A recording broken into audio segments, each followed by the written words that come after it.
boa fase do Flamengo, essa que o Vene acabou de falar, né? Se dá também pelo importante trabalho do Filipe Luís, que ele tem feito no time, né? Em pouco tempo, o técnico já conquistou 3 títulos e alcançou marcas muito expressivas na equipe. E o Flávio Vinick, nosso grande repórter, preparou uma reportagem onde ele explica mais sobre esse desempenho do treinador. E na volta tem drone de Vene Casagrande sobre... Não fala agora, na volta ele fala. Cadê? Um banho que já está virando rotina no Flamengo. Filipe Luís começa a se acostumar a ficar ali, no alto do pódio. O início da carreira de técnico não poderia ser mais vitorioso. Eu acho que tem um potencial muito grande, alguém experiente, como jogador do mundo, e que tem demonstrado seriedade. E demonstra que temos talvez um futuro técnico de seleção por aí. Essa taça da Copa do Brasil foi a primeira das 4 que o Filipe Luís já ajudou a trazer aqui para o Museu do Flamengo em menos de 6 meses no comando do time profissional. Ele foi campeão também da Supercopa do Brasil, da Taça Guanabara e, recentemente, do Campeonato Carioca. Conquistar títulos não é fácil. É muito trabalho. Você citou aí inúmeras conquistas, né? Inúmeras conquistas que tivemos. E o Flamengo te proporciona isso, essa possibilidade de disputar. Não te garante ganhar, né? Mas te proporciona a possibilidade de ter um elenco tão qualificado como para disputar títulos. A trajetória como treinador começou no início do ano passado na equipe Sub-17. Em junho, veio o primeiro título, o Carioca da categoria. Logo depois, subiu para o time Sub-20. Em 2 meses, conquistou a Copa Intercontinental. O bom desempenho na base acelerou o processo para chegar aos profissionais. Substituindo o Tite, levou logo a Copa do Brasil. Esse ano, mais 2 títulos e a confirmação de que está no caminho certo para ser um dos maiores técnicos da história do clube. Ele veio da base, ele conhece muitos jogadores, conhece muito o clube. Jogou, né? Sabe o que está nos bastidores, conhece muito bem o que está por trás aí de todo esse processo do futebol, que não é tão simples assim, né? O retrospecto do Filipe Luís nos profissionais é impressionante. Em 27 jogos oficiais, foram 19 vitórias, 7 empates e apenas 1 derrota. Aproveitamento superior a 79%. Os números, as vitórias e o que me demonstra isso é que é muito difícil ganhar da gente. E é isso. Temos um time que sabe o caminho, sabe como atacar, como defender. Alguém ainda tem dúvida de que o país ganhou um grande treinador? E a gente fala isso várias vezes, já falamos isso várias vezes aqui nesse programa. E você pode falar também, #SBT Esportivo, assim você conversa com a gente lá pelo Twitter, porque o Big Boss gosta do Twitter, tá? Ele não é o Elon Musk, não, mas ele adora esta plataforma tóxica. Tá aqui, @SBT Rio, assim você também segue a gente no Twitter.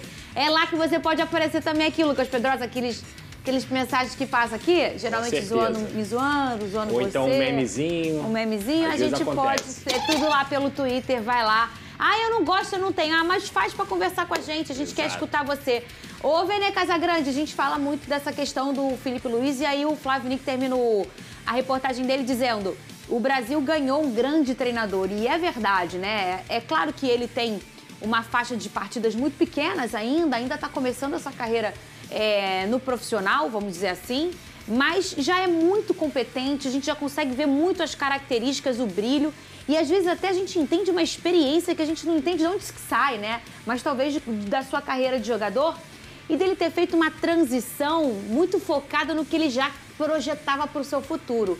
Enquanto jogador, ele já sabia que queria ser treinador e ele já estudava e ele já se informava, mesmo ainda sendo jogador de futebol, Vene Casagrande. Perfeito sua análise, não é por acaso que ele está conseguindo tanto sucesso nesse início de carreira como um treinador de um time profissional. Tanto é que já tem gente pedindo o Filipe Luís na seleção brasileira. Eu acho isso muito cedo, mas não concordo com esse tipo de opinião. E eu acho que esse sucesso dele no início é por causa disso. Foi um cara que se preparou muito bem nessa transição. E outra, ele não ficou muito tempo parado. Se a gente analisar o fim de carreira e depois o começo de trajetória do Filipe Luís como treinador, meses depois ele já estava assumindo o Sub-17 do Flamengo. E logo depois o Sub-20, e aí veio a oportunidade de treinar o time profissional do Flamengo e ele tem dado muita conta do recado. Nesse baita VT preparado pelo Flávio Vinick, eu concordo plenamente com uma declaração ali do Filipe Luís. É muito difícil hoje ganhar do Flamengo.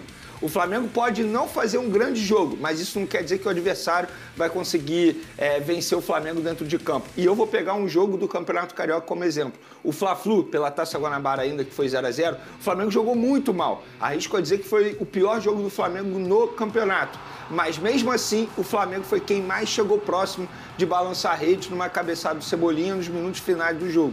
O Fluminense não foi o time que chegou mais perto de fazer o gol, pelo contrário. Então eu concordo com o Filipe Luís e esse sucesso que ele está tendo na frente do Flamengo não é por acaso. É um cara que trabalha bastante, que estuda bastante, é um workaholic. Por exemplo, em dia de folga do elenco, o Filipe Luís e o José Boto vão para o Ninho do Urubu para poder estudar adversário. Então isso aí não é por acaso. E eu acho que esse ano o torcedor rubro-negro ele tem que ficar muito feliz, muito motivado, porque eu acho que a tendência é que brigue por títulos. Vai conquistar? A gente não sabe. Isso aí só o tempo dirá. Mas, repito, tem tudo para dar certo dentro de campo. É claro aí que nesse sucesso do Felipe existe também um pedaço de um trabalho do Tite, o Lucas Pedrosa, que não deu match, vamos dizer, com o Flamengo, mas que com toda a competência do Tite levou o Flamengo até ali a perto da final da Copa do Brasil e por conta da conquista da Copa do Brasil feita pelo Filipe Luís, ele também consegue disputar a Supercopa. Então a gente está falando aí de 4 títulos, né, que o Flamengo tem. 2 deles foram absolutamente do trabalho do Filipe Luís e 2 têm um pouquinho, um respingo aí de trabalho de outros profissionais. Mas nada disso desfaz ou apaga ou borra a qualidade que a gente tanto destaca desse jovem treinador que, na minha opinião, já falei isso aqui algumas vezes, ele tem que ainda mostrar muita coisa porque ele está só começando, mas pelo que a gente já viu até aqui, ele vai se desenhar aí para ser o único hoje brasileiro trabalhando no Brasil com esse formato, com esse jeito de jogar tão intenso que a gente vê mais em treinadores importados, o Lucas Pedrosa? A carreira do Filipe Luís ela foi feita a maior parte fora do Brasil, ele só veio para o Flamengo naquele momento onde o Flamengo também começou sua era vitoriosa e ele foi muito importante para isso, mas a bagagem dele é uma bagagem europeia, é um aprendizado europeu também. Lógico que tem um treinador que ele sempre cita, que inclusive é o espelho dele, que fez ele ajudou ele bastante também, que é o Jorge Jesus, mas o Jorge Jesus com conceitos da Europa, porque é um português que entende muito de futebol e conseguiu revolucionar o futebol brasileiro. Então o Filipe Luís, com toda a inteligência, com o QI elevadíssimo que ele tem não só jogando, porque existe diferença, né? Uma coisa é você ser inteligente jogando, outra coisa é você conseguir entender o jogo. São coisas completamente diferentes e o Filipe Luís consegue ter essas 2 características. Então ele pega um trabalho do Tite, que o Tite sofreu muito também, não só com alguns problemas dele, mas o Tite perdeu o Everton Cebolinha, o Luiz Araújo e o Pedro em um determinado momento da temporada, que para mim qualquer time do mundo que perca seu trio de ataque vai sofrer dificuldade. Mas o Filipe Luís, mesmo com esses problemas, com os reforços que chegaram também, principalmente o Plata, que ele faz evoluir e tudo mais. O Wesley, então, que se tornou o jogador que a gente está vendo, que provavelmente vai ser titular amanhã contra a Argentina. É tudo mérito do Filipe Luís. E o trabalho dele, todo o conhecimento, toda a inteligência, a bagagem como jogador, o estudo que ele conseguiu fazer mesmo antes de parar de jogar, junto a um elenco que é uma máquina do Flamengo, isso obviamente é complementar. E repito, nada tira o mérito do Filipe Luís. Mas além disso tudo, ele conseguiu pegar uma equipe que talvez seja o melhor elenco da história do futebol brasileiro no século XXI. Eu não consigo lembrar de uma equipe do 1 ao 23 que tenha tanta capacidade técnica no futebol brasileiro no século XXI do que esse Flamengo. Cadê teu óculos? Eu esqueci lá dentro. Por favor, pode pegar os óculos. Pedrosa passa muita credibilidade, o Vene Casagrande, com aquele óculinho dele, entendeu? Então vai trazer os óculinhos do... Você tira pra maquiar? Já. Aí vem batido. Vai trazer. Ô, Vene Casagrande, fala comigo. Tem boletim médico em relação ao Flamengo, já até publicado pelo Flamengo, você também publicou. Qual é esse boletim? Olha, é um boletim bem grande, bem extenso, porque são vários jogadores, né? Ele atualizando a situação do Gerson, que vai se reapresentar hoje, a situação do De La Cruz, que ele não foi cortado, inclusive confirmando uma informação que a gente trouxe aí durante a semana. Ele não foi cortado por uma questão física, foi uma questão técnica. O treinador da seleção uruguaia preferiu não levá-lo para o jogo contra a Bolívia, por ser na altitude, uma opção técnica, não foi questão física, o que é bom, né, para o Flamengo. Sim. E ele se representa hoje também junto com o Gerson. E o Arrascaeta, ele teve um problema físico, infelizmente, uma lesão constatada no exame da seleção uruguaia. Agora o Flamengo vai fazer seu próprio exame, mas a partir do momento que a seleção uruguaia consegue constatar um problema físico, uma lesão muscular, ou seja, mais uma lesão muscular em Arrascaeta, é algo que a gente vem debatendo aqui há muito tempo. Até que ponto o Arrascaeta vai aguentar a forte temporada do futebol brasileiro? Estamos falando de um Flamengo que deve ter aí pelo menos 80 jogos no ano. Será que ele vai conseguir jogar pelo menos a metade em alto nível, não é apenas entrar em campo? O Arrascaeta é gênio, dentro de campo isso aí é indiscutível, gente. O Arrascaeta, ele consegue fazer um lance, pronto, ele tira um coelho da cartola e pronto, decide um jogo. Só que fisicamente falando, a gente também precisa comentar e analisar. E o Arrascaeta, ele não consegue fisicamente, não consegue dar conta do recado dentro de campo.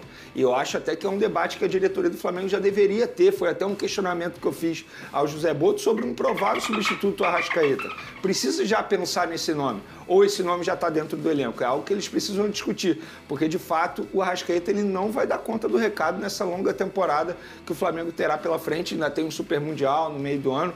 Então é uma lista bem extensa, quem quiser acompanhar está lá nas redes sociais. Já tem um tempo, o Lucas Pedrosa, que o Arrascaeta fisicamente não está 100%. Já que uns 2 anos, gente? 2 anos e meio? Pelo menos 2 anos. Desde a época do Dorival. Desde a época do Dorival. O Dorival mesmo, quando chegou, ele já tinha dado o recado. Ó, o Arrascaeta, ele vai entrar um jogo sim, a gente vai administrar, porque na ocasião ele já estava tendo problema físico. Isso foi em 2022, se eu não estiver enganado. Em 2022. Foi. Então, desde a época do Dorival, ele já vem enfrentando esse tipo de problema. Não foi 23, gente? 22. 22, porque o Flamengo foi campeão da Copa do Brasil e da Libertadores, e foi transmissão do SBT, a Libertadores. Só que o Dorival colocava time B e time A, né?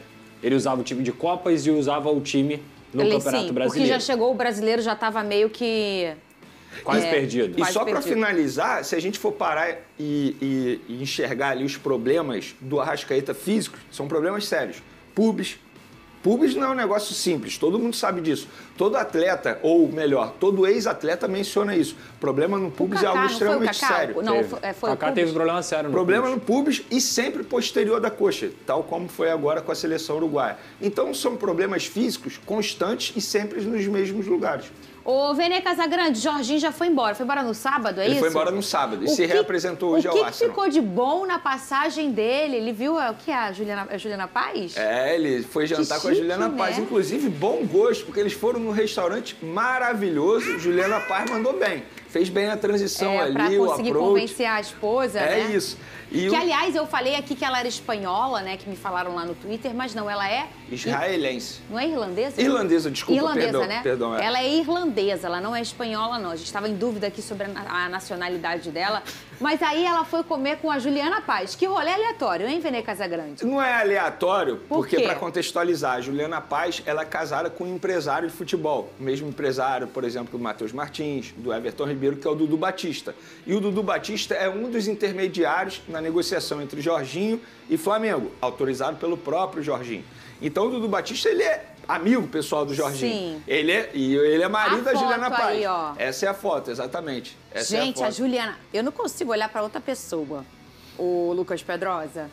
Fala nisso, o quarteto, né? É bonito. Meu quarteto Deus, não, e foram no restaurante para... Eu não vou falar o nome para não fazer propaganda. Pô, não pode. Tá ali já. Helena tá Horto, você já foi, Vene? Maravilhoso. Você já foi, Pedrosa? Nunca fui. Maravilhoso. Nunca fui. Leva a Luana porque ela vai gostar. Se ela já te ama, ela vai te amar mais ainda. Eu não tenho cacife para isso não, Vene. Tem. Para de migué. É muito caro esse restaurante? Barato não é, Fernandinha. Entendi, perfeito. Final do mês, Vene. Tem que esperar virar. Barato, o nosso VR. Só vira daqui a 2 dias. Ô, Vene Casagrande, então eles foram conversar, né? Um resumo da passagem... Quem postou essa foto? O Dudu. O Dudu Batista, o próprio empresário que está intermediando. Resumo da ópera, tá? A passagem deles foi maravilhosa, a esposa gostou bastante do Rio de Janeiro, mas também é impossível você não gostar do Rio de Janeiro. O retorno que o Flamengo teve dos empresários é que, de fato, a vinda dela aqui ajudou bastante, porque se tinha um problema, agora não tem mais, porque a esposa topa fazer essa mudança de vida. Ou seja, se eu pudesse dizer aqui, a situação está muito bem encaminhada. Mas eu não posso cravar que ele vai ser jogador do Flamengo, porque seria uma irresponsabilidade da minha parte, porque ele ainda não assinou pré-contrato. O que só vai acontecer em abril, depois do dia 15 de abril. Foi isso que o Flamengo recebeu de informação. Do dia 15, Veneno? Porque no entendimento do Jorginho é quando começa a movimentação no mercado, não só do Jorginho, mas também dos empresários, quando começa a movimentação no mercado nessa reta final de temporada lá na Inglaterra. Então, dificilmente o Jorginho não vai assinar com o Flamengo. Mas ainda não está assinado esse pré-contrato, pelo menos a informação que eu tenho. Muito bem, olha, final de... Outro detalhe, fala, ele ficou também muito feliz com o calor, vou botar entre aspas, porque foi assim que o Flamengo recebeu, com o calor humano dos torcedores do Flamengo no Rio de Janeiro, porque onde ele ia, praia, inclusive vários torcedores me mandavam foto dele a todo momento, obrigado a todos que mandavam lá pelo Instagram, praia e tal, ele falava, ele era parado pelos torcedores, vem pro Flamengo, então ele já estava muito feliz com a repercussão positiva nas redes sociais e agora ele pôde sentir esse calor humano no Rio de Janeiro. Muito bem, o RJ, hein, o Lucas Pedrosa? A gente é maneirinho, né? A gente é bacaninha, a gente é bonitinho, né? O nosso Rio de Janeiro é mais ou menos, uma coisa meio mais ou menos bonitinha, né? Pra quem vive em Londres, um naquele clima meio frio, gostosinho, né? pegar o Rio de Janeiro é discrepante, assim, é covardia. Tô engarrafada. Aí eu olho pro lado, mó vistão. Pô, foram pro arpoador, cara. Foram bater palma pro pôr do sol. Eles viveram um rio que é até utópico, né? Que é um rio completamente diferente do que é a realidade de forma geral. E eles vão viver isso, porque eles têm condições financeiras para isso, então o Rio é maravilhoso. Muito bem. E olha, final de semana eu incendiei